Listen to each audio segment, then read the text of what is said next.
பக்கத்தை சொல்லுங்கள். அவர் அற்புதம் செய்கிற தேவன், அவர் ஆலோசனை கர்த்தர், அவர் நித்திய பிதா, அவர் பெரிய காரியங்களை செய்கிறவர். ஹல்லேலூயா, ஹல்லேலூயா. இந்த மாலை வேளையில் ஆவியானவர் நம்மளோடு பேசுவாராக. ஆமென். எடுத்து வாசிப்போம். ஏசாயா 49 அதிகாரம் 3 வசனம். ஏசாயா 49:3. அவர் என்னை நோக்கி, நீ என் தாசன் இஸ்ரவேலே, நான் உன்னில் மகிமைப்படுவேன் என்ற கரங்கத்தை 2 செலுத்தும். அந்த மாலை வேளையில் கத்த நம்ம உங்களோடு கூட இருப்பாராக. அவர் என்னை நோக்கி, நீர் என் தாசன் இஸ்ரவேலே, நான் உன்னில் மகிமைப்படுவேன் என்றால், இஸ்ரவேலே என்றால் நீங்களும் நான் தான் இஸ்ரவேல். யாக்கோப்பின் சந்ததி தான் இஸ்ரவேலாக இருக்கிறோம். அவர் சொல்கிறார், உன்னில் நான் மகிமைப்படுவேன். தேவனுடைய மகிமையை உங்கள் மேல் விளங்க பண்ணுவேன். தேவனுடைய பிரசன்னத்தை உங்கள் மேல் விளங்க பண்ணுவேன். அவர் சொல்ல ஆகும் ஒரு கட்டளையில் நிற்கும். அவர் சொல்லியும் செய்யாது இருக்கிற தேவன் அல்ல. இந்த மாலை வேளையில் ஒவ்வொருடைய முகத்தை அவர் பிரகாசிப்பிக்கிற தேவனாக இருக்கிறாரு. ஒவ்வொருவரையும் அவர் ஆசீர்வதிக்கிற தேவனாக இருக்கிறாரு. ஒவ்வொருடைய வீடுகளில் அவர் மகிமையை கொடுக்கிற தேவனாக இருக்கிறாரு. ஒவ்வொருவருடைய இருதயங்களையும் அவருடைய மகிமையை கொடுத்து உங்களை ஆசீர்வதிக்கிற தேவனாக இருக்காரு. இஸ்ரவேலே, என் தாசனே, நான் உன்னில் மகிமைப்படுவேன். என் தாசன், எனக்கு பிரியமான மகனே, எனக்கு பிரியமாய் நடக்கிற மகளே, எனக்கு பிரியமாய் ஓடுகிற மகளே, உன்னை நான் மகிமைப்படுத்துவேன். எனக்கு பிரியமாய் வாழுகிற ஒவ்வொரு மேலேயும் தேவனுடைய மகிமை இறங்கி ஒரு பிரியமானவர்களே. கர்த்தருக்கு பிரியமாய் வாழ்கிற உங்கள் மீது தேவ பிரசன்னத்தை ஊற்றுகிற தேவனாக இருக்கிறார். உரிமை சொல்ற, என் தாசனே, உன்னை நான் மகிமைப்படுவேன். அவர் தாசனாய் உங்களை வைக்கிற தேவனாக இருக்கிறாரு. சிநேகிதனா உங்களை வைக்கிற தேவனாக இருக்கிறாரு. மகளா உங்களை வைக்கிற தேவனாக இருக்கிறாரு. அவர் உங்களை மகிமைப்படுத்துகிறது. இன்னொரு வாசிவோம். ஏசாயா 60 அதிகாரம் 2 வசனம் இப்படியாக எழுதப்பட்டிருக்கிறது. ஏசாயா 60:2. இதோ இருள் பூமியையும் காரிருள் ஜனங்களையும் மூடும், ஆனாலும் உன்மேல் கர்த்தர் உதிப்பார், அவருடைய மகிமை உன்மேல் காணப்படும். கடந்த நடி செலுத்தோமா. இதோ இருள் பூமியையும் காரிருள் ஜனங்களையும் மூடும், ஆனாலும், பக்கத்தில் சொல்லுங்க, ஆனாலும் உலகத்தில் இருள் மூடினாலும், காரிருள் ஜனங்களை மூடினாலும், பிரச்சனைகள் இந்த உலகத்தை மூடினாலும், போராட்டங்கள் இந்த உலகத்தை மூடினாலும், நமக்கு விரோதமான காரியங்கள் நம்மை சுற்றி வந்தாலும், பக்கத்தை சொல்லுங்க, ஆனாலும் எனக்கு ஒரு ஆப்ஷன் இருக்கு. ஆனாலும் என் மேல ஒருத்தர் இருக்கிறாரு. ஆனாலும் எனக்குள்ள ஒருத்தர் இருக்கிறாரு. ஆனாலும் அவனால என்னால கை வைக்க முடியாது. அவர் எழுதப்பட்டிருக்க வசனம், ஆனாலும் உன்மேல் கர்த்தர் உதிப்பார், அவருடைய மகிமை உன்மேல் காணப்படும். ஹல்லேலூயா, ஹல்லேலூயா. இது நடந்தாலும் சரி, அவருடைய மகிமை நமக்குள்ள இருந்தா போது, உலகத்துல காரியங்கள் வந்தாலும் சரி, உலகத்துல பிரச்சனைகள் வந்தாலும் சரி, உலகத்துல போராட்டங்கள் வந்தாலும் சரி, அவருடைய மகிமை நம்மளை மூடிக்கொள்கிறதா இருக்குது. ஆமென், ஆமென். அவருடைய மகிமை நமக்கு தாங்கி கொள்ளுகிறதா இருக்கிறது. அவருடைய மகிமை நம்ம வழிநடத்துகிறதா இருக்குது. நம்முடைய வாழ்க்கையில மிகவும் முக்கியமான காரியம், இயேசு கிறிஸ்துடைய மகிமை நமக்குள்ள விளங்க வேண்டும் பிரியமானவர்களே. இயேசு கிறிஸ்துவின் மகிமை நம்மேல் தங்க வேண்டும் பிரியமானவர்களே. எந்த நோய் நொடிகளும் அவருடைய மகிமைக்கு முன்பதாக ஒன்றுமே இல்லை. எந்த பிசாசுடைய மகிமைக்கு முன்பதாக ஒன்றுமே இல்லை. எந்த போராட்டங்களும் அவருடைய மகிமைக்கு முன்பதாக ஒன்றுமே இல்லை. அவருடைய மகிமை நம்மேல் தங்க தங்க தங்க அவர் நம்மளை வித்தியாசமாய் மாற்றுகிற தேவனாக இருக்கிறாரு. நம்முடைய வாழ்க்கையை அவர் வித்தியாசமாக மாற்றுகிற பிதா தேவனா இருக்கிறாரு. அவருடைய மகிமை நம்ம மேல் இருக்கும்போது நம்மளை உயர்ந்த அடைக்கலங்களை கொண்டு போய் அவர் அழகு பார்க்கிற தேவனா இருக்கிறார். அல்லேலூயா, ஹல்லேலூயா. அவர் நிந்தைகளை புரட்டி போடுகிற தேவனாக. ஹல்லேலூயா. நிறைவான ஆவியான உள்ள வரும்போது எல்லா குறைவுகளும் ஒளிந்து போயிடும் பிரியமானவர்களே. மகிமை எங்கெல்லாம் உள்ள வருகிறது, உங்க வாழ்க்கையில் இருக்க குறைவுகள்லாம் கொஞ்சம் கொஞ்சம் கொஞ்சம் கொஞ்சமா நிறைவாக மாறிக்கொண்டிருக்கிறது. எங்க நிறைவு வருகிறதோ அங்க குறைவு இருக்காது. எங்க மகிமை இருக்கிறது அங்க பிரச்சனைகள் போராட்டங்கள் இருக்காது பிரியமானவர்களே. சொல்லுங்க, மகிமை மேல் நான் வாஞ்சை உள்ளவனா இருக்கிறேன். அவர் என்னை மகிமைப்படுத்தினா இனியும் என்னை மகிமைப்படுத்த வல்லவரா இருக்கிறாரு. இந்த மகிமை நம்ம இருந்தபடினாலதான் இந்த வருட 50வது ஆராதனைக்கு 50வது வாரத்துக்குள்ள நீங்கள் நான் உட்கார்ந்திருக்கிற பிரியமானவர்களே. அவர் மகிமை இருக்கிறபடினாலதான் நீங்கள் நான் ஓடிக்கொண்டிருக்கிறோம். அவருடைய மகிமை இருக்கிறபடினாலதான் பேசிக்கொண்டிருக்கிறது. அவர் எப்பொழுது நம்ம தங்கி இருக்கிற தேவனாக இருக்கிறார். அல்லேலூயா, ஹல்லேலூயா. அவர் நமக்குள் வசிக்கிற தேவனாக இருக்கிறாரு. நம்ம அவர் பிரகாசிப்பிக்கிற தேவனாக இருக்கிறார். ஆமென், ஆமென். ஏசாயா 60 அதிகாரம் 18 வசனம் 19 வசனம் இப்படியா எழுதப்பட்டிருக்கிறது. இனி கொடுமை உன் தேசத்திலும் அழிவும் நாசமும் உன் எல்லைகளிலும் கேட்கப்பட மாட்டாது. உன் மதில்களை இரட்சிப்பென்னும் உன் வாசல்களை துதி என்றும் சொல்லுவாய். இனி சூரியன் உனக்கு பகலிலே வெளிச்சமாயிராமலும் சந்திரம் தன் வெளிச்சத்தால் உனக்கு பிரகாசியாமலும் கர்த்தரே உனக்கு நித்திய வெளிச்சமும் உன் தேவனே உனக்கு, சொல்லுங்க, உன் தேவனே உனக்கு. ஹல்லேலூயா, ஹல்லேலூயா. சூரியன் நம்முடைய வாழ்க்கையில் இல்லைன்னா நம்முடைய வாழ்க்கையே இல்லைன்னு நினைத்து கொண்டிருக்கோம். காலையில் சூரியனை உதிக்கலைன்னா இனி நம்ம வாழ்க்கை முடிஞ்சிருச்சுன்னு நினைக்கிறது. இருள் வந்த உடனே நம்ம வாழ்க்கை முடிஞ்சிச்சுன்னு நினைக்கிறது. ஆனால் ஆவியானவர் சொல்றாரு, இனி உன் வாழ்க்கையில சூரியன் உதிக்க போவதில்லை. இனி சந்திரன் வாழ்க்கையில் என்ன இருக்கு? பிரகாசியாமல் இருக்கும். ஆனாலும் உன்னை ஒளிர்விக்கிற ஒரே ஒரு ஒளி நான் ஆயிருக்கிறேன். உன்னை வழிநடத்துகிற ஒரே ஒரு ஒளி நான் ஆயிருக்கிறேன். ஏன்னா சூரியன் சந்திரன் உருவாவதற்கு முன்பதாகவே ஆதியிலே தேவன் வானத்தையும் பூமியை சிருஷ்டிக்கும் போது ஒளியுள்ள தேவன் உலகத்தில் உலாவிக் கொண்டிருந்தார். அல்லேலூயா, ஹல்லேலூயா. ஆதியிலே ஒரு வெளிச்சம் இருந்தது. அந்த வெளிச்சம் பிரகாசமா இருந்தது. அந்த வெளிச்சம் உலகத்தை ஆண்டு கொண்டிருந்தது. அல்லேலூயா, ஹல்லேலூயா. அந்த வெளிச்சத்தின் பிதாவாகிய தேவன் அந்த வெளிச்சத்தில் உலாவிக் கொண்டிருந்தார். அதற்கு பின்பதாக தான் அவர் சூரியன் என்பதையும் சந்திரன் என்பதையும் படைத்தார். இரவும் பகலும் வெவ்வேறுவாக பிரிக்கும்படியாக தான் தேவன் இந்த உலகத்தில் சூரியனை உண்டு பண்ணார், பிரியமானவர்களே. ஆனால் அதற்கு முன்பதாக உங்களை என்னை வாழ வைக்கும்படியாக ஒரே ஒரு ஒளி நமக்குள்ள இருக்குது. அந்த ஒளியின் தேவன் உங்களுக்குள்ள இருக்கிறார். அல்லேலூயா, ஹல்லேலூயா, ஹல்லேலூயா. அவர் சொல்றாரு, இனி சூரியன் உனக்கு, இனி கொடுமை உன் தேசத்திலும் அழிவும் நாசம் உன் எல்லைகளிலும் கேட்கப்பட மாட்டாது. நான் உன் மதில்களை ரட்சிப்பென்னும் உன் வாசல்களை துதி என்னும் சொல்லுவாய். இனி சூரியன் உனக்கு பகலிலே வெளிச்சமாய் இராமலும் சந்திரன் தன் வெளிச்சத்தில் உனக்கு பிரகாசியாமலும் கர்த்தரே உனக்கு, சொல்லுங்க, கர்த்தரே உனக்கு. சொல்லுங்க, எனக்கு உலகத்தில் இருக்க வெளிச்சம் முக்கியம் அல்ல, உலகத்தில் இருக்க மேன்மை எனக்கு முக்கியம் அல்ல, உலகம் என்னை பாராட்டுவது முக்கியம் அல்ல, உலகம் என்னை நல்லவன் சொல்றது முக்கியம் அல்ல, உலகம் என்னை கெட்டவன் சொல்றது முக்கியம் அல்ல, பரலோகம் என்னை மகிமையுள்ளதா பார்க்கிறது என்பதுதான் மிக முக்கியம். நம்ம வாழ்க்கையை உலகத்தில் வாழ்வதற்கு பரலோகத்துக்கு ஏற்ற வாழ்க்கை வாழும்படியாக தான் நம்ம இந்த உலகத்தில் பெயர் சொல்லி நினைத்திருக்கிறாரு. நமக்கு யாரும் சாட்சி கொடுக்க வேண்டாம், மனிதர்கள் நமக்கு நல்லவன் சாட்சி கொடுக்க வேண்டாம். ஒருவர் சாட்சி கொடுத்தா போது, அவர் தான் இயேசு கிறிஸ்து, என்னுடைய பிள்ளை, இவன் மேல் மகிமையா இருப்பேன் என்று சொல்லி அவர் நமக்கு சாட்சி கொடுக்க வேண்டும். அல்லேலூயா, ஹல்லேலூயா. நாம் எப்படி வாழ்ந்து கொண்டிருக்கிறோம்னா உலகத்துக்கு ஏற்றபடி வாழ்ந்து கொண்டிருக்கிறோம். உலகம் நம்மை நல்லவன் சொல்லும்படி வாழ்ந்து கொண்டிருக்கிறோம். உலகத்தில் பாவங்கள் செய்யாமல் வாழ வேண்டும் என்று வாழ்ந்து கொண்டிருக்கிறோம். உலகத்தில் பொய் சொல்ல வேண்டாம் என்று வாழ்ந்து கொண்டிருக்கிறோம். ஆனாலும் தேவன் நம்ம மகிமைப்படுகிறார் என்று பார்க்கும்போது அதில் தேவன் மகிமைப்படுகிறாரா இல்லையா என்பது உங்களுக்கு தெரிய வேண்டும், பிரியமானவர்களே. அவர் பரிசுத்தமாக இருக்கிறவர்கள் மத்தியில் வாசம் பண்ணி கொண்டிருக்கிற தேவன். ஒருவேளை உங்க மனது அழுக்குள்ளதா இருந்து உங்க நடக்க, உங்களுடைய பேச்சுகள், உங்களுடைய சிந்தனைகள் பரிசுத்தம் உள்ளதா இருந்தாலும் உங்க வாழ்க்கையில எல்லாவற்றிலும் பரிசுத்தமா இருந்தாதான் தேவன் பிரவேசிக்க முடியும். உலகத்துக்கு வேஷம் தரித்து அநேக பேர் பரிசுத்தவான்களா இருக்கிற போல இருக்கிறாங்க. ஆனா தேவன் அவர்களில் மகிமைப்படல. 24 வருடம் தேவனை நோக்கி பார்க்கிற உங்கள் மேல் தேவன் பரிசுத்தம் உள்ளவராக இருக்கிறார், மகிமையுள்ளவராக இருக்கிறார். அல்லேலூயா, ஹல்லேலூயா. உலகத்துக்கு ஏற்ற பேச்சை அவர் தூக்கி போட்டு பரிசுத்தத்துக்கு ஏற்ற பேச்சாக அவர் மாற்றுகிற தேவனா இருக்கிறாரு. உங்களை பரிசுத்தமுள்ள பிள்ளைகளை அவர் மாற்றுகிற தேவனா இருக்கிறாரு. எப்பொழுதுமே அவரை நோக்கி பார்க்கிற பிள்ளைகளை மாற்றி கொண்டிருக்கிறாரு. அந்த தேவன் மகிமையுள்ளவராக உங்க தலையில தங்க வாசம் பண்ணுகிறார். அல்லேலூயா. உங்களோடு இருக்கிற விரும்புகிறார். அல்லேலூயா. அவர் மகிமையுள்ளவராக இருப்பாரு. இனி சூரியன் உனக்கு பகலிலே வெளிச்சமா இருக்காது. நீங்க அதை நம்ப வேண்டாம். உங்களை வெளிச்சத்தை கொடுக்கிறவரை போய் பார்க்க வேண்டாம். உங்க வாழ்க்கையை பிரகாசிப்பிக்கிற மனுஷன் நோக்கி பார்க்க வேண்டாம். உங்க வாழ்க்கையை பிரகாசிப்பிக்கிற ஒரே ஒரு மகிமை உங்களுக்குள்ள தங்கி இருக்கிறது. ஆமென், ஆமென். இன்னொரு வசனத்தை வாசிப்போம். ஏசாயா 58 அதிகாரம் 8 வசனம். ஏசாயா 58:8.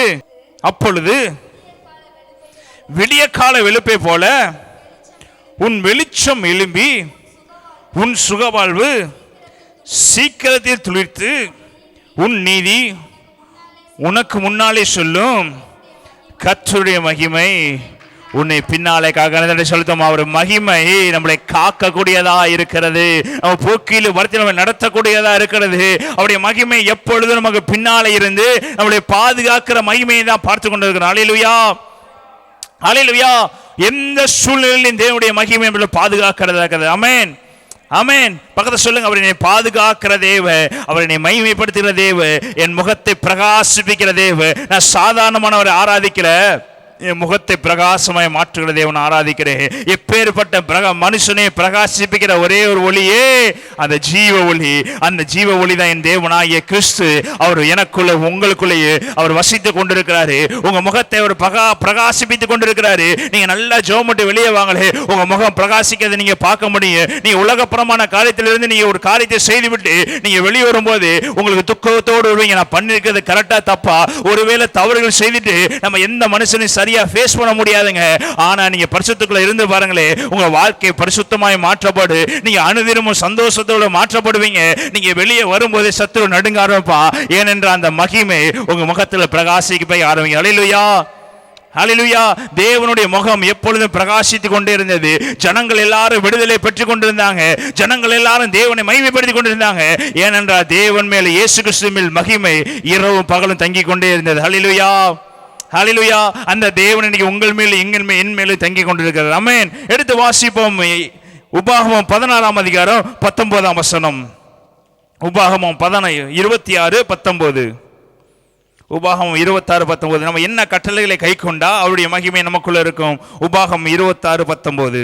நான் உண்டு பண்ண எல்லா ஜாதிகளை பார்க்கிலும் புகழ்ச்சியிலும் கீர்த்தியிலும் மகிமையிலும் உன்னை சிறந்திருக்கும்படி செய்வேன். ஆமென், ஆமென். மகிமை ஃபர்ஸ்ட் பின்னால காக்கும். மகிமை நீங்க போற இடத்துல எல்லாம் வழி நடத்தும். மகிமை உங்களோடு கூட இரவு பகல் இருக்கும். அது மாத்திரம் அந்த மகிமை செய்யாது, ஜாதிகளை பார்க்கிலும் புகழ்ச்சியிலும் கீர்த்தியிலும் மகிமையிலும் எப்படி இருக்கும்படி செய்யுமா? என்ன சிறந்திருக்கும்படி செய்யும். ஆமென், ஆமென். பக்கத்துல சொல்லுங்க. உலகம் உங்களை தோல்வியான மனிதன் என்று சொல்லலாம், உங்களுக்கு படிப்பு இல்லை என்று சொல்லலாம், உங்களை ஒதுக்கி வைக்கலாம், நீங்க எதற்கு உதவ மாட்டீங்கன்னு சொல்லி ஒதுக்கி வைக்கலாம். ஆனா அந்த மகிமை அப்படி இல்லைங்க. ஒன்றுக்கும் உதவாத உங்களை அவர் சிறந்து விளங்கும்படி செய்கிற மகிமையா இருக்குது. அல்லேலூயா. ஒன்றுமே இல்லாத உங்களை அது சிறந்து விளங்கும்படி செய்கிறது தேவனுடைய மகிமை தான். படிப்பறிவு இல்லாதவனை தேவன் மகிமைப்படுத்துகிறது இந்த மகிமை தான். அல்லேலூயா, அல்லேலூயா. முதிர் வயது ஆனவனையும் தேவன் மகிமையினால் வழிநடத்தி இஸ்ரவேல் ஜனங்களை எகிப்திலிருந்து விடுதலையாக்கினதும் இந்த மகிமை தான். ஆமென். வாலிபர்ல தேவன் தெரிந்து கொள்ளல, யாரால முடியாது என்று சொல்லி பலவீனப்படுத்தப்பட்டு பேச தெரியாமல் வனாந்தரத்தில் ஆடுகள் மேய்த்து கொண்டிருந்தாரோ அவரை கர்த்தர் பலப்படுத்தி கொண்டிருந்தாரு. அந்த அதிகார வசனங்கள வாசித்து பார்த்தீங்கன்னா 120 வயசாயும் மோசேயுடைய கண்கள் இருளடையவில்லை, மோசேயுடைய முகங்கள் இருளடையவில்லை, அவனுடைய பலனும் குறையவில்லை என்று பைபிள் எழுதப்பட்டிருக்கிறது. 120 வயசுல பலன் குறையாமல் கண்கள் இருளடையாமல் ஒருவரா இருக்க முடியும்னா பக்கத்தை சொல்லுங்க. அந்த மகிமை இருக்கிறபடினாலதான், அந்த பிரசனம் இருக்கிறபடினாலதான் 120 வயசு ஆனாலும் மோசேக்கு கண்கள் இருளடையவில்லை. ஹல்லேலூயா, ஹல்லேலூயா. என் தேவன் ஜாதி அந்தஸ்து மகிமை உள்ளவர்களை பார்த்து தேடி வரலைங்க. ஒன்றுக்குமே உதவாத என்னை மேன்மைப்படுத்தும்படியாக, என்னை அதிகாரத்துக்குள்ள கொண்டு போகும்படியாக, என்னை ஆஸ்தியிலோனாக மாற்றும்படியாக, பலருக்கு முன்பதாக என்னை மேன்மையிலோனா வைக்கும்படியாக தேவன் அவருடைய மகிமை எங்கள் மேல் விதிக்க பண்ணியிருக்கிறார். ஹல்லேலூயா. எங்கள் மேல் பிரகாசமாய் மாற்றி இருக்கிறார். ஹல்லேலூயா, ஹல்லேலூயா. வசனம் சொல்லப்பட்டிருக்கிறது, நான் உண்டு பண்ணின எல்லா ஜாதிகளை பார்க்கிலும் புகழ்ச்சியிலும் கீர்த்தியிலும் மகிமையிலும் யாரை சிறந்திருக்க பண்ணுவாரா? என்னை சிறந்திருக்க பண்ணுகிற தேவனை நான் ஆராதித்துக் கொண்டிருக்கிறேன். ஆமென், ஆமென். நீங்க இருக்கிற எல்லா இடங்களிலும் உங்களே வித்தியாசப்படுத்துகிற தேவனை நீங்க ஆராதித்துக் கொண்டிருக்கிறீங்க. எல்லாத்துக்கும் சேமா ஒருவரை போல ஒருவரை பார்க்கிற தேவன் அல்ல, உங்களை வித்தியாசமாய் மாற்றுகிற தேவனை ஆராதித்துக் கொண்டிருக்கிறோம். எடுத்து வாசிப்போம். ஆதியாகமம் 45ஆம் அதிகாரம் 13ஆம் வசனம். எப்படி தேவன் மகிமையினால் சிறந்திருக்க பண்ணுகிறார் என்பதை பார்ப்போம். ஆதியாகமம் 45:13. எகிப்திலே எனக்கு உண்டாயிருக்கிற சகல மகிமையிலும் நீங்கள் கண்ட யாவையும் என் தகப்பனுக்கு அறிவித்து அவர் சீக்கிரமாய் இவ்விடத்துக்கு வரும்படி செய்யுங்கள் என்று சொல்லி. ஹல்லேலூயா, ஹல்லேலூயா. இங்க ஒரு மனிதன் சொல்றாரு, தன் சகோதரர்களை பார்த்து சொல்றாரு, இங்க இருக்கிற எல்லாத்தையும் பாருங்க, இதோ உங்களுக்குள்ளே பேசுகிற எகிப்திலே எனக்கு உண்டாயிருக்கிற சகல மகிமையும் நீங்கள் கண்ட யாவையும் தகப்பனுக்கு அறிவித்து. எப்படி இந்த மகிமை வந்தது, எப்படி இந்த பிரசன்னம் வந்தது, எப்படி இந்த உயர்வு வந்துச்சுன்னா 24 மணி நேரம் தேவனை நோக்கி பார்க்கிறவனுக்கு, மனிதனால் கைவிடப்பட்டவனுக்கு, மனிதனால் தூக்கெறியப்பட்டவனுக்கு, சிறைச்சாலையில் கொண்டு போகப்பட்டவனுக்கு ஒரே ஒருவர் கூட இருக்கிறார்னா அந்த மகிமை கூட இருந்தபடினால அந்த எகிப்து தேசம் முழுமைக்கும் யோசேப்பை கர்த்தர் என்னவா மாற்றினாரு? அதிகாரியா மாற்றினாரு. அதிகாரியா மாத்திர மாற்றல, அவனை மகிமையுள்ளவனாக கர்த்தர் மாற்றினார். ஹல்லேலூயா, ஹல்லேலூயா, ஹல்லேலூயா. தூக்கெறியப்பட்டவனை எப்படி தேவன் மகிமையுள்ளவனாக மாற்ற முடியும்? ஒதுக்கப்பட்டவனை எப்படி தேவன் மகிமையுள்ளவனாக மாற்ற முடியும் என்றால், உலகம் உங்களை ஒதுக்கினாலும் அவர் உங்களை உயர்த்துகிற தேவனா இருக்கிறாரு. அவருடைய சமூகத்தை 24 மணி நேரம் பிடித்திருக்கிற உங்களுக்கு அவர் மகிமையுள்ள தேவனா இருக்கிறார். ஆமென், ஆமென். 45ஆம் அதிகாரம் 1ஆம் வசனம் வாசிங்க. அப்பொழுது யோசேப்பு தன் அருகே வந்து நிற்கிற எல்லாருக்கும் முன்பதாக தன்னை அடக்கி கொள்ள கூடாமல் யாவரையும் என்னை விட்டு வெளியே போக பண்ணுங்கள் என்று கட்டளையிட்டான். யோசேப்பு தன் சகோதரனுக்கு தன்னை வெளிப்படுத்துகையில் ஒருவனும் அவன் அருகில் நிற்கவில்லை. அவன் சத்தமிட்டு அழுதான். அதை எகிப்தியர் கேட்டார்கள், பார்வோனின் வீட்டாரும் கேட்டார்கள். அவன் சத்தமிட்டு அழுகிறான். ஏன் இந்த சத்தம் உண்டானது? ஏன் இந்த கவலை உண்டானது? ஏன் இந்த பாடுகள் உண்டானது?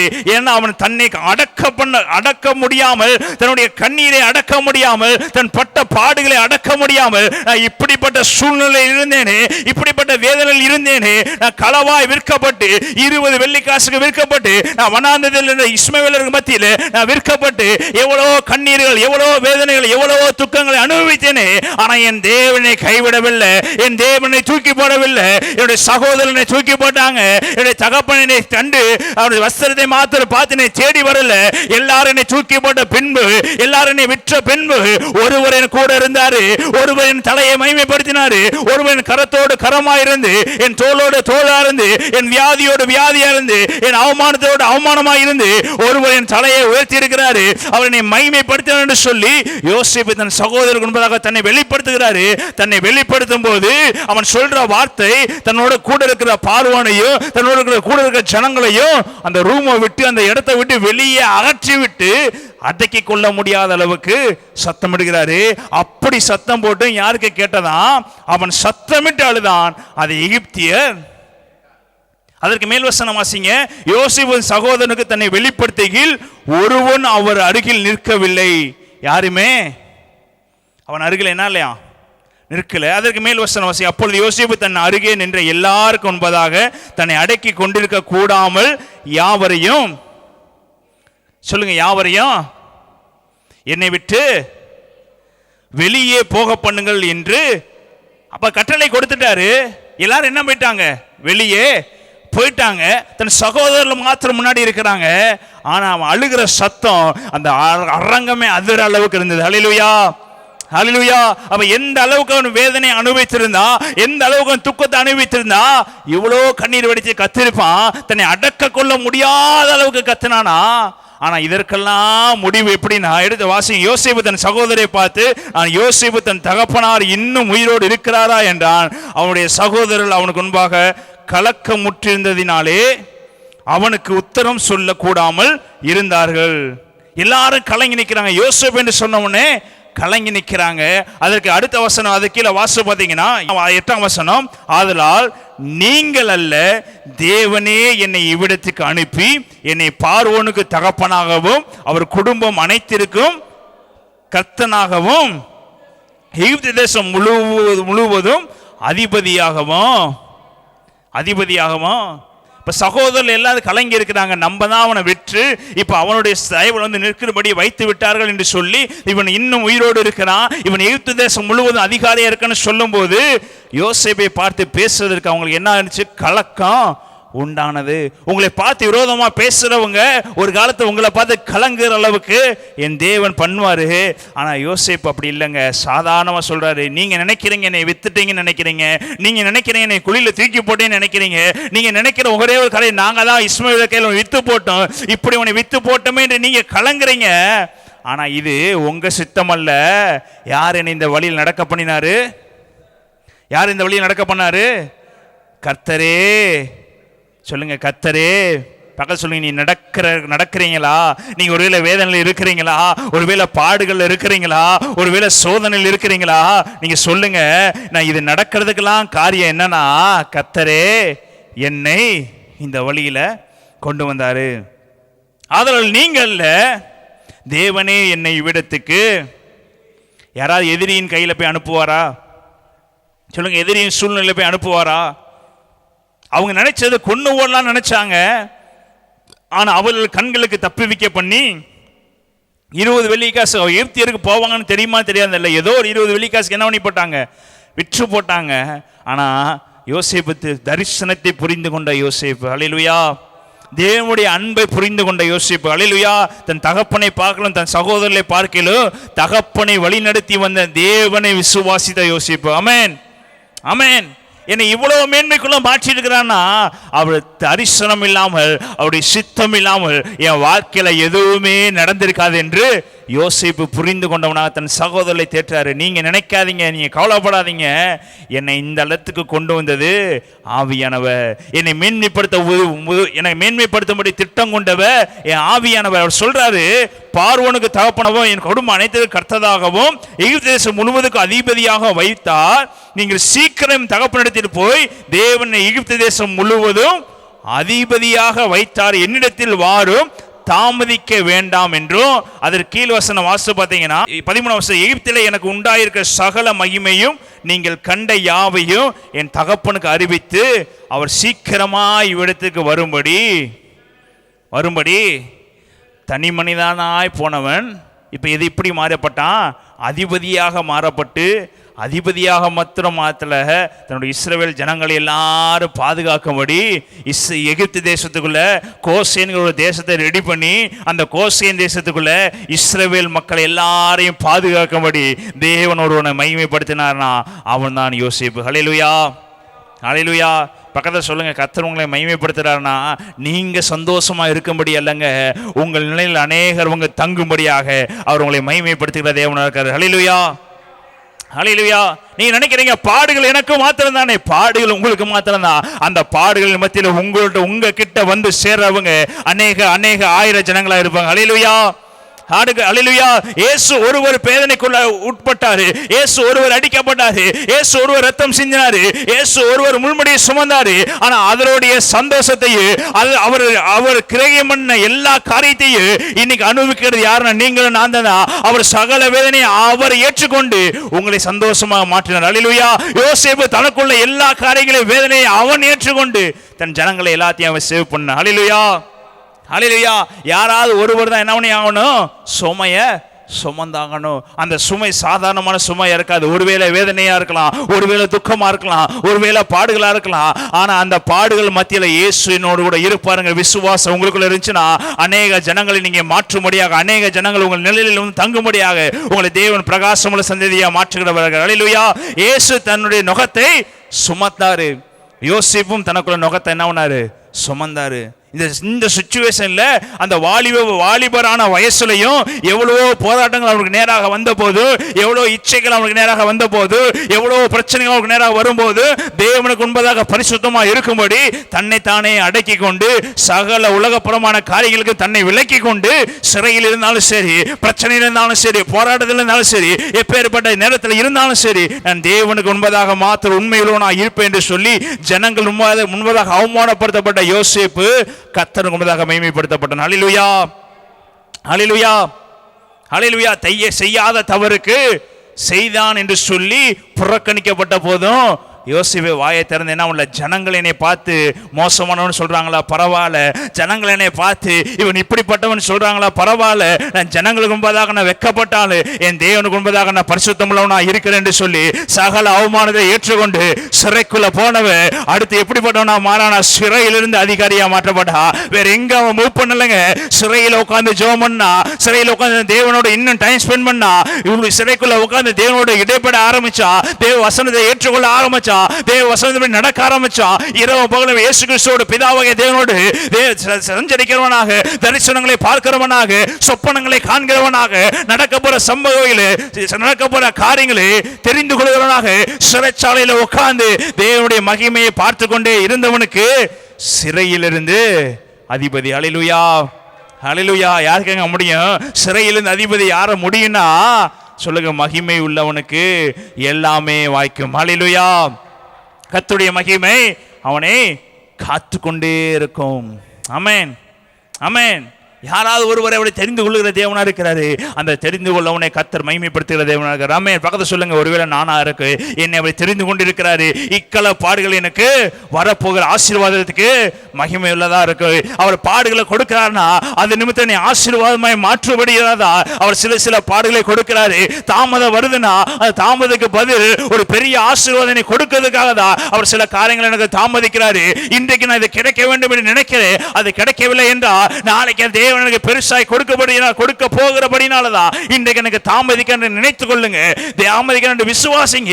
ஒருவேளை இந்த பலவீனம் இன்னைக்கு மாறலையா, நாளைக்கு இந்த பலவீனத்தை நிமித்தமாக தேவனை பெருசா மகிமைப்படுத்தி அநேகருக்கு சத்தியத்தையே அநேக சுவிசேஷத்தை சொல்லும்படியாக சில பலவீனங்கள் நமக்கு அவர் வைத்திருக்கிறாரு. ஒரு உணவை கேட்கிறா, இது யார் செய்த தப்பு, ஏன் இவன் பிறந்த நாள் முதல் இப்படி இருக்கிறான், இதை யார் செய்த தவறு என்று சொல்லும் போது அவர் சொல்றாரு, இவன் செய்த தவறு அல்ல, இவன் பிள்ளைகள் செய்த தவறு அல்ல, இவன் தாய் தாப்பனார் செய்த தவறு அல்ல, இது தேவனுடைய நாமம் விளங்கும்படிக்கே இவன் இப்படி பிறந்தான் என்று தேவன் சொல்லுகிறார். ஆமென், ஆமென். சில பாடுகள் நம்முடைய வாழ்க்கையில வருதுன்னா தேவனுடைய மகிமை விளங்கும்படிக்கு தேவன் இந்த காரியங்களை நம்முடைய வாழ்க்கையில அனுமதித்திருக்கிறாரு. அந்த மகிமையுள்ள நாட்கள் வரும்போது ஜனங்கள் ஆச்சரியப்படும்படியாக தேவன் உயர்த்துகிறவராக இருக்கிறார். ஹல்லேலூயா, ஹல்லேலூயா.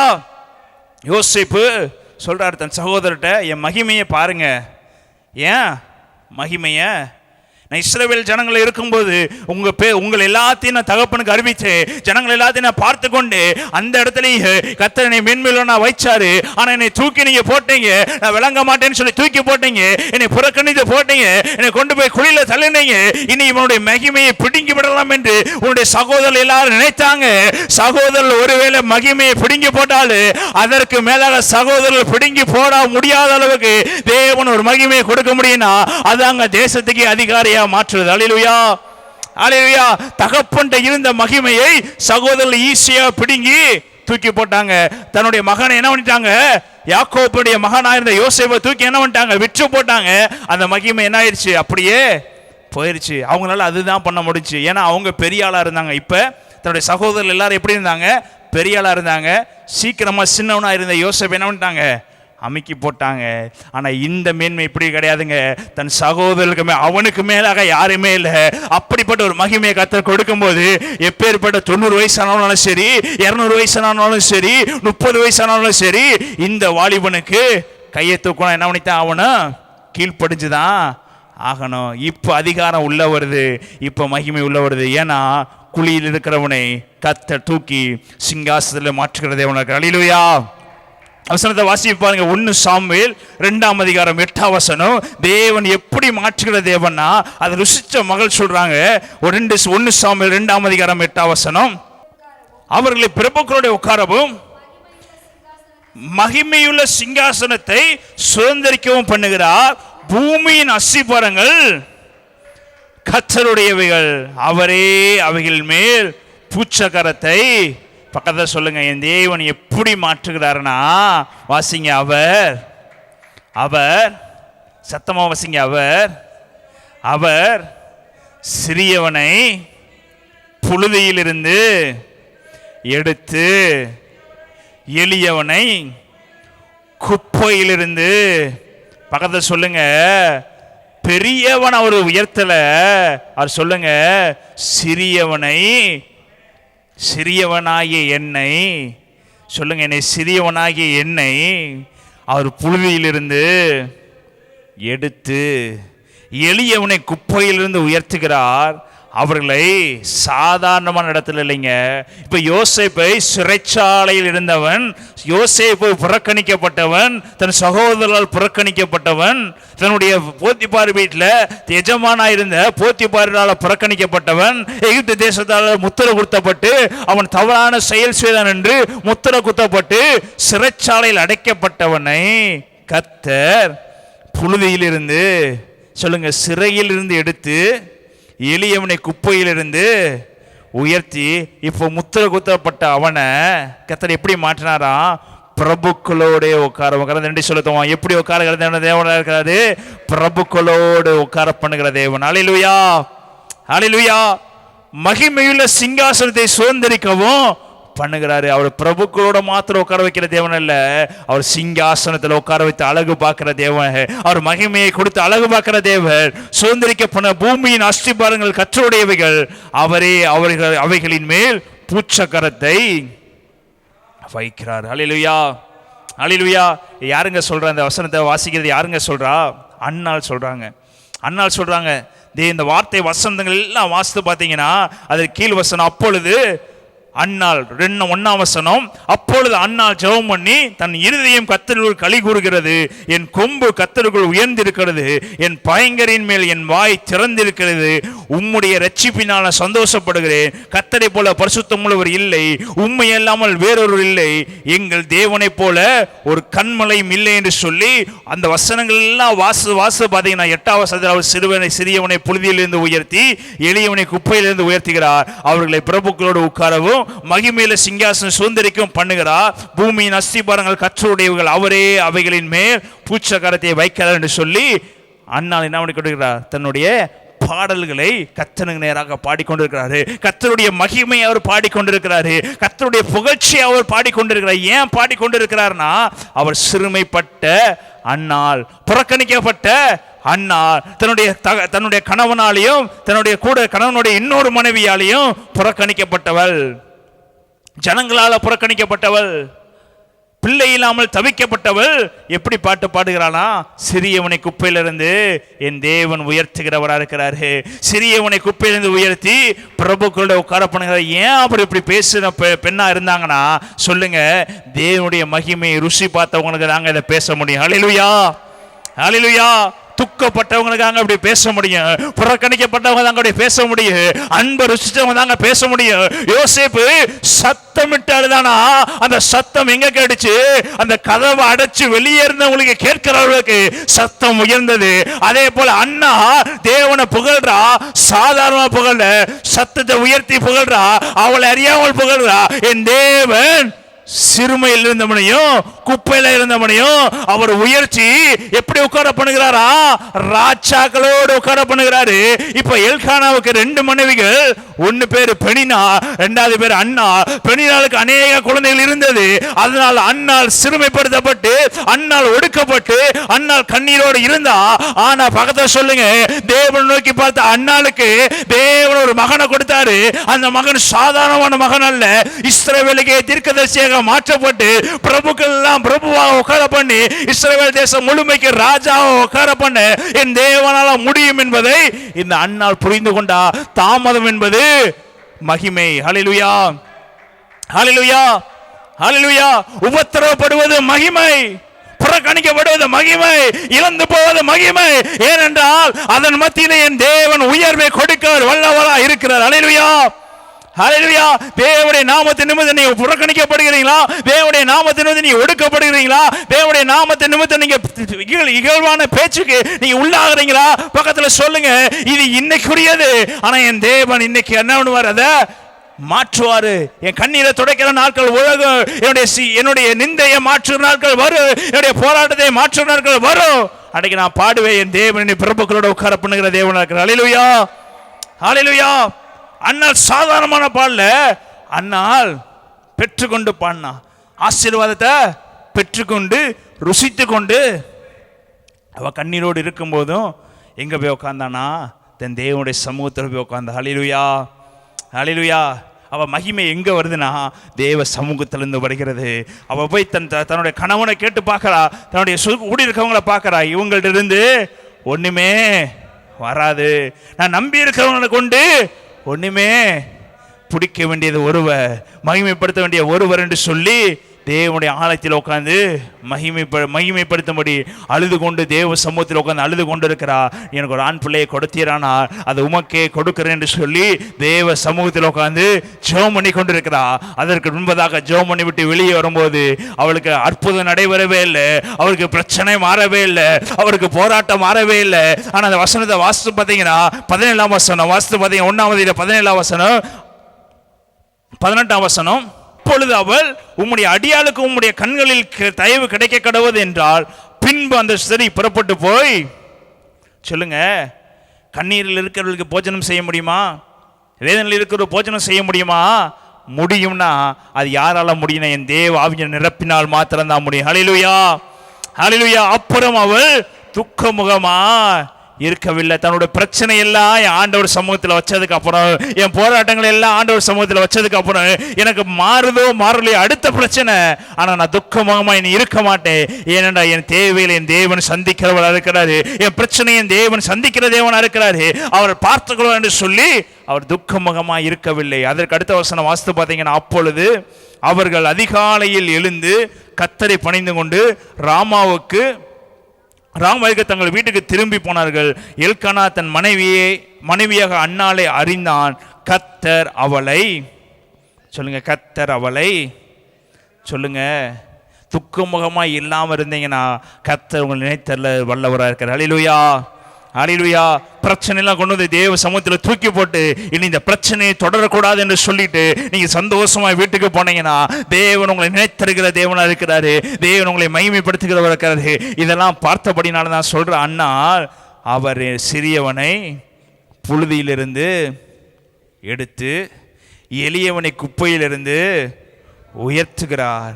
அவர்களை சொல்லுங்க, அவர்களை பிரபுக்களோடு சொல்லுங்க, பிரபுக்களோடு உட்காரவும் மகிமையில் சிங்காசனத்தை சுதந்திரிக்கவும் பண்ணுகிறார் என்று தேவனை மகிமைப்படுத்தினார். ஹல்லேலூயா, ஹல்லேலூயா. யோசேப்பு ஒருவனா போராடினாரு, ஆனால் தேவன் அதிகாரியாக மாற்றினார். இங்கே அண்ணல் தனியாக புறக்கணிக்கப்பட்டார், ஆனால் தேவன் மகிமையுள்ள அண்ணாலை மாற்றி இஸ்ரவேல் தேசம் முழுமைக்கு ஒரே ஒரு பெரிய தீர்க்கதரிசி கர்த்தர் அண்ணால் வைத்தார். ஹல்லேலூயா, ஹல்லேலூயா. இன்னொரு வசனத்தை வாசிப்போம். யாத்திரையாமம் 14 அதிகாரம் 4 வசனம். யாத்திரையாமம் 14:4. ஆகையால் பார்வோன் அவர்களை பின்தொடரும்படிக்கு நான் அவர்கள் இருதயத்தை கடினப்படுத்தி நானே கர்த்தர் என்பதை எகிப்தியர் அறியும்படி பார்வோனாலும் எல்லார் அனுவத்தாலும்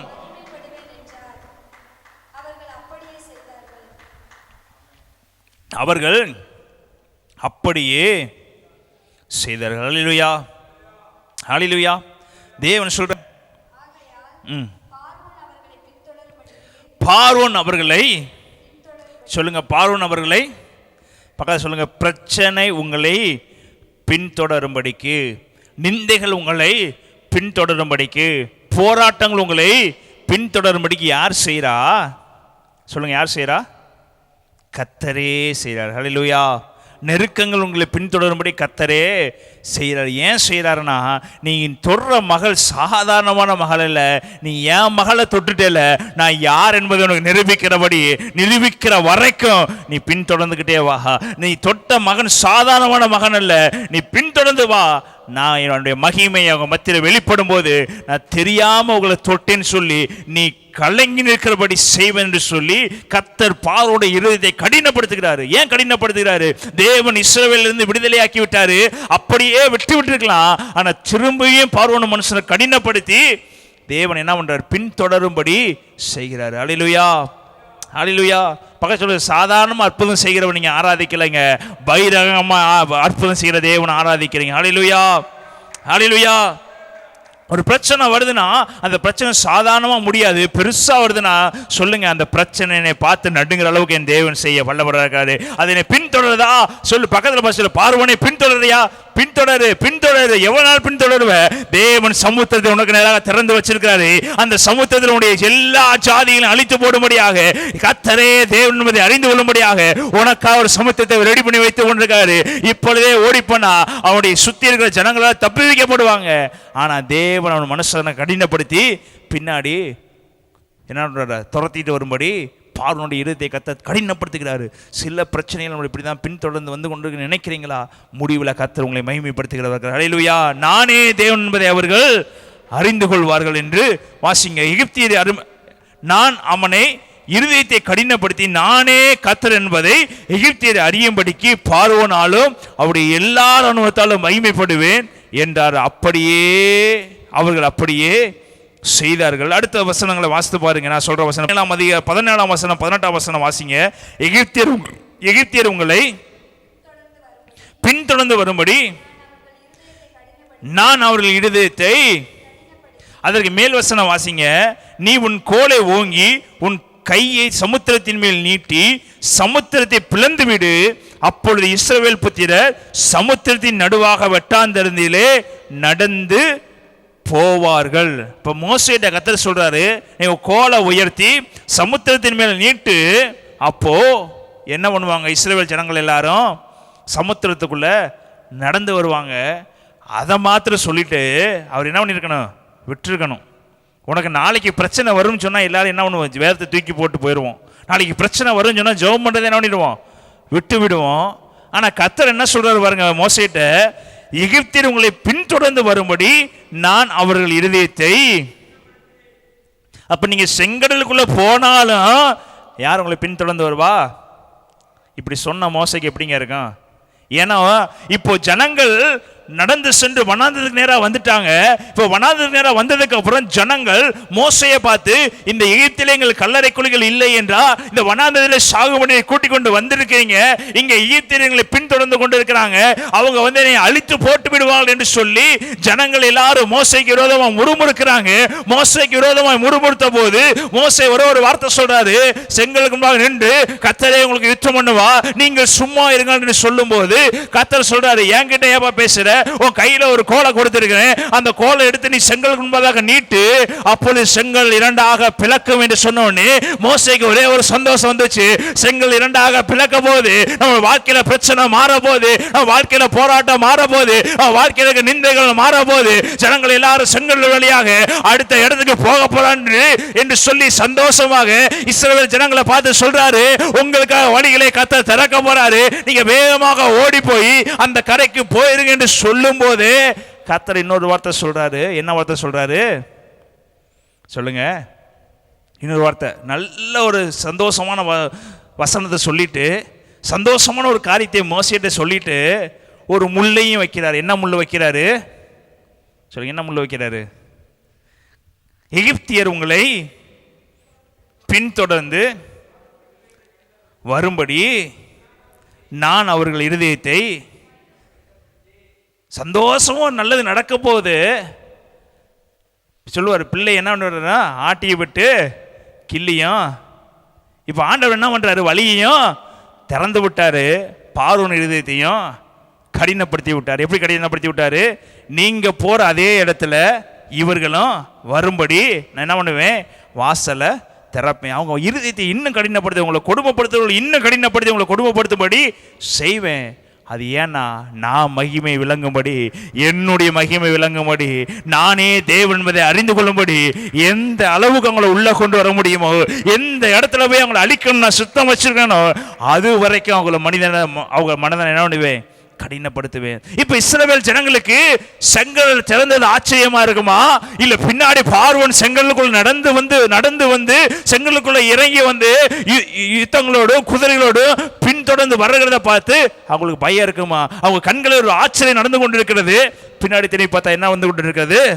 மரணங்கள் வந்து கொண்டிருக்கிறது. இப்போ அவங்க ஆச்சரியப்பட்டிருப்பாங்களா இல்ல பயந்திருப்பாங்களா? சொல்லுங்க. நம்முடைய வாழ்க்கையை சந்தோஷமும் பட முடியாது, துக்கத்தையும் என்ன பண்ண முடியாது அனுபவிக்க. இப்போ செங்கல் நமக்கு திறந்து அவங்களுக்கு அடைச்சிருந்தா இவங்க சந்தோஷமா செங்கல் மடி நின்று டாட்டா பாய்வே காமிச்சு என்ன பண்ணியிருப்பாங்க? ஒரே போடா என்ன பண்ணியிருப்பாங்க? போயிருப்பாங்க. இப்போ செங்கலுக்குள்ள நடக்கும்போது அவங்களுக்கு பிரச்சனை தான்.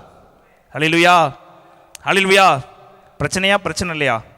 செங்கலுக்குள்ள சந்தோஷமா ஒரு செங்கடலை பார்த்து நம்ம சொல்ற செங்கடல் இரண்டாய் பிளந்தது, வெட்டாந்தரையை போல செங்கடல் ஆனது என்று சொல்லி செங்கடலை பார்த்து அப்படி திரும்பி பார்த்து, ஆஹா இவ்வளவு தூரம் செங்கல் நமக்காக உண்பதாக நிற்கிறது, மீன்கள் நடந்து கொண்டிருக்கிறது, மீன்கள் தவழ்ந்து கொண்டிருக்கிறது, சந்தோஷமா அதை பார்த்து நடந்து போனாங்களா இல்ல துண்டகானா துணியகானா ஓடி போனாங்களா? எப்படி ஓடி போனாங்க சொல்லுங்க? எப்படி ஓடி போனாங்க சொல்லுங்க? தன்னுடைய கண்களில் பார்த்து சந்தோஷம் கூட பட முடியல. ஏன்னா பின்னாடி யாரு இருக்கா? நெருக்கம் பின்னாடி வந்துகிட்டு இருக்கு.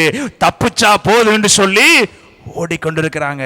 அதை பார்த்து சந்தோஷத்தை அனுபவிக்க கூட அவங்களுக்கு என்ன பண்ணல நேரம். இன்னைக்கு ஒருவேளை நீங்க அப்படியே உட்கார்ந்துருந்தீங்கன்னா பக்கத்துல சொல்லுங்க, உங்களை அவர் மகிமைப்படுத்துவார். ஹல்லேலூயா, ஹல்லேலூயா. உங்க வாழ்க்கையில நீங்க சந்தோஷத்தை பார்க்காமல் ஒருவேளை உட்கார்ந்துருந்தீங்கன்னா தேவன் உங்களை மகிமைப்படுத்தி சிங்காசனத்தில் உட்கார பண்ணுகிற தேவனா இருக்கிறார். ஹல்லேலூயா. இப்ப செங்கடல் திறந்துருச்சு. இஸ்ரவேல் ஜனங்கள் ஓடுறாங்க. யாரை பார்த்து பயந்து ஓடுறாங்கன்னா பார்வோனை பார்த்து பயந்து ஓடுறாங்க. ஆனா கர்த்தர் சொல்ற, நீ பயந்து ஓட வேண்டிய அவசியம் இல்ல. உன் கண்கள் காண இந்த சிறையில் போய் திரும்பும் போது உன் வாழ்க்கையை நான் தலைகளாக மாற்றுவேன். உன் கண்கள் காண இந்த பிரச்சனையை நான் மாற்றுவேன். நீ வைக்கப்பட்ட இதே தேசத்துல உன்னை கீர்த்தியும் புகழ்ச்சியுமா வைப்பேன். உன்னை இதுவரைக்கும் யார் யார் நெருக்கினானோ, இதுவரைக்கும் உன்னை யார் யார் உன்னை புடமிட்டானோ, யார் யார் உன்னை வாளினால் அடித்தானோ, யாரெல்லாம் உன்னை கன்னத்தில் அடித்தானோ, அவன் கண்கள் நீ பாரு, நீ திரும்பி செங்கடலை பாரு. அவனுடைய எல்லாவற்றின் செங்கடலை மூடி அவருடைய ரதங்கள் குதிரை எல்லாத்தையும் கவிழ்த்து விடுவேன் என்று சொல்லி கர்த்தர் என்ன பண்ணாரு? இஸ்ரவேல் ஜனங்களை வழி நடத்தினார். ஹல்லேலூயா, ஹல்லேலூயா. அப்ப பிரச்சனையை தேவன் இன்னும் கடினப்படுத்துகிறாரா? இன்னும் பேசிக் கொண்டிருக்கிறாரா? பார்வோனுடைய இருதயத்தை இன்னும் கடினப்படுத்திக் கொண்டிருக்கிறாரா? சொல்லுங்க. மகிமையை காணும்படி கர்த்தர் என்ன பண்ணி கொண்டிருக்கிறார்? கடினப்படுத்தி கொண்டே இருக்கிறார். ஹல்லேலூயா, ஹல்லேலூயா, ஹல்லேலூயா. செங்கலில் தாண்டின உடனே எல்லாத்தையும் சந்தோஷமாயிருச்சா? எப்ப சந்தோஷம் வருதுங்க? தன்னுடைய ரதங்கள் எல்லாரும் கலண்டு விட்டும்படி எல்லாம் என்ன பண்ணாங்க? ஒருத்தர் இல்லாமல் எல்லாரும் என்ன பண்ணாங்களா? அந்த இடத்துல சங்காரமாய் போனாங்க. ஆமென். இஸ்ரவேல் யாரெல்லாம் தலையில கொட்டினாங்களோ, இஸ்ரவேலுக்கு விரோதமா யாரெல்லாம் சிரிச்சாங்களோ, இஸ்ரவேலுக்கு விரோதமா யாரெல்லாம் என்ன பண்ணாங்க? சொல்லுங்க. எல்லாரும் என்ன பண்ணிருப்பாங்க? அடிமையா இருக்கும்போது சாதாரணமான கொஞ்சிருப்பாங்களா? என்ன பண்ணிருப்பாங்க? அடிமையா இருக்கிற பிள்ளைகள் எல்லாம் எல்லாரும் அடிச்சிருப்பாங்க. அவங்களுடைய பிணத்தை எல்லாம் இந்த ஜனங்கள் பார்க்கும்போது என்னை என்னாலாம் குடும்பப்படுத்தின இன்னைக்கு ஒரு நிலைமையை பார்த்து எப்படி இருக்குன்னு சொல்லி சந்தோஷம். செங்கடல் இரண்டாய் பிளக்கதை காட்டிலும் அவனை துன்பப்படுத்தினவெல்லாம் செத்து கிடக்கிறத பார்த்து ஜனங்கள் ஆச்சரியப்படும்படி கர்த்தர் செய்தார். ஹல்லேலூயா, ஹல்லேலூயா. பார்வோன் சொல்றாரு, இவர்தான் கர்த்தரே கர்த்தர் என்று விளங்க பண்ணும்படி, இவர்தான் தேவன், இவர்களுக்காக வழியை திறந்தார் என்று ஆச்சரியப்படும்படி கர்த்தர் இஸ்ரவேலுக்காக மகிமை உண்டு பண்ணினார். ஆமென். உங்களுக்கு அவர் மகிமை உண்டு பண்ணுகிறவராக இருக்கிறது. உங்க வாழ்க்கையை அவர் மாற்றுகிற தேவனாக இருக்கிறது. உங்க வாழ்க்கையை அவர் மகிமைப்படுத்துகிற தேவனாக இருக்கிறது. ஒருவேளை பிரச்சனை போராட்டம் உங்களை பின்தொடர்ந்து வருகிறதா? பக்கத்தில் சொல்லுங்க. நான் ஆச்சரியப்படும்படி அந்த பிரச்சனையை போராட்டத்தையும் அவர் மாற்ற வல்லவராக இருக்கிறார். ஒரே ஒரு மோசே கர்த்தரை நம்பி இருந்தபடினா, ஒரே ஒரு மோசே கர்த்தர் உண்மையுள்ளவனா இருந்தபடினால இத்தனை தடவை பார்வோன் மனசை கடினப்படுத்தின போதும் மோசே கர்த்தர் மேல் நம்பிக்கையா இருந்தாரு. நம்ம 2 தடவை பார்வோன் மனசை கடினப்படுத்தினா நம்ம தேவன்கிட்ட போய் என்ன பண்ணிருப்போம்? சண்டை போட்டு, ஏன் இப்படி செய்றீங்க, என்னை என்ன பண்றீங்க, கிள்ளி விடுறீங்க, ஆட்டி விடுறீங்க சொல்லி நம்ம எப்பயோ என்ன பண்ணிருப்போம்? பேசிட்டு ஓடி இருப்போம். ஆனா மோசேயை தேவன் பக்குவப்படுத்தி உன்னை நான் மகிமையை காண்பிப்பேன், உன்னை மகிமையை காண்பிப்பேன், நீ ஆச்சரியப்படுவ, நீ கொஞ்சம் பொறுத்துக்கொள், நீ ஆச்சரியப்படும்படி செய்யறு, நீ கொஞ்சம் பொறுமையாரு, நான் சொல்றபடி நடந்து கொள் என்று சொல்லி மோசேயை கர்த்தர் தைரியப்படுத்தி கொண்டு வந்தாரு. மோசே கண்காண என்னாச்சுங்க? அப்போது நடக்கும்படி இதுவரை பின்தொடர்ந்த எகிப்தியர் இனி பின்தொடரவே முடியாத அளவுக்கு கர்த்தர் அற்புதத்தை செய்து இஸ்ரவேல் மேல் மகிமையாய் வாசம் பண்ணினார். ஹல்லேலூயா, ஹல்லேலூயா. இப்படிதாங்க கர்த்தர் உங்களை மகிமைப்படுத்துகிறவர் இருக்கிறாரு. இப்படிதான் கர்த்தர் உங்களை ஆசீர்வதிக்கிற தேவனா இருக்கிறாரு. தேவன் அப்படிப்பட்ட தேவன். சங்கீதம் 27 அதிகாரம் 4 வசனம் வாசித்து பாருங்க. சங்கீதம் 27:4. தாவீது என்ன வாஞ்சிக்கிறார்? கர்த்தரிடத்தில் வாஞ்சிக்கிறதை வாசிப்போம். தாவீது எப்பொழுதுமே தேவன் ஒன்று விரும்புவார். கர்த்தரிடத்தில் சொல்லுங்க, கர்த்தரிடத்தில் ஒன்றை தான் நான் கேட்பேன். சொல்லுங்க, என் கர்த்தரிடத்துல எது நடந்தாலும் சரி, மரணமானாலும் சரி, போராட்டமானாலும் சரி, இருள் என்னை சூழ்ந்தாலும் சரி, சவுல் என்னை சூழ்ந்தாலும் சரி, அமலேக்கர் என்னை சூழ்ந்தாலும் சரி, கோலியாத் என்னை சூழ்ந்தாலும் சரி, எப்பேற்பட்ட நெருக்கம் வந்தாலும் சரி, நான் கர்த்தர்கிட்ட கேட்கறது ஒன்றையே நான், சொல்லுங்க சத்தத்தை சொல்லுங்க, ஒன்றையே நான் தேடுவேன், ஒன்றையே நான் கேட்டேன், அதையே நான் நாடுவேன். நான் கர்த்தருடைய மகிமையை பார்க்கும்படியாகவும் அவருடைய ஆலயத்தில் ஆராய்ச்சி செய்யும்படியாகவும் நான் என் ஜீவனுள்ள நாளெல்லாம்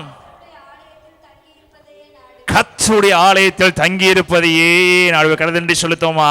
தாவீது எவ்வளோ பெரிய ராஜாவா இருந்தாலும், எவ்வளோ பெரிய பிரச்சனை வந்தாலும், எவ்வளோ பெரிய அவனுக்கு விரோதமா எழும்பி வந்தாலும், நான் கர்த்தர்கிட்ட போய் ஒன்னே ஒன்று தான் கேட்பேன், ஒன்னே ஒன்று தான் நாடுவேன். எதை நான் கேட்பேனா, நான் கர்த்தருடைய மகிமையை பார்க்கும்படியாகவும் அவருடைய ஆலயத்தில் ஆராய்ச்சி செய்யும்படியாகவும் நான் என் ஜீவனுள்ள நாளெல்லாம் கர்த்தருடைய ஆலயத்தில் தங்கி இருப்பதையே. சொல்லுங்க, நான் ராஜாவா இருக்கிறது முக்கியம் இல்லை, நான் கர்த்தருடைய ஆலயத்துக்குள்ள இருப்பது தான் முக்கியம். நான் மேன்மேலும் நான் இருப்பது முக்கியம் அல்ல, நான் கர்த்தருடைய நாமத்துக்கு முன்பதாக நான் பரிசுத்தமா இருப்பது தான் முக்கியம். கர்த்தருடைய மகிமை என் மேல விளங்க பண்ணுவது தான் முக்கியம். அவர் தான் என்னை வழி நடத்துகிற தேவன் என்பதை அவன் அறிந்து கொண்டார். அல்லேலூயா, ஹல்லேலூயா.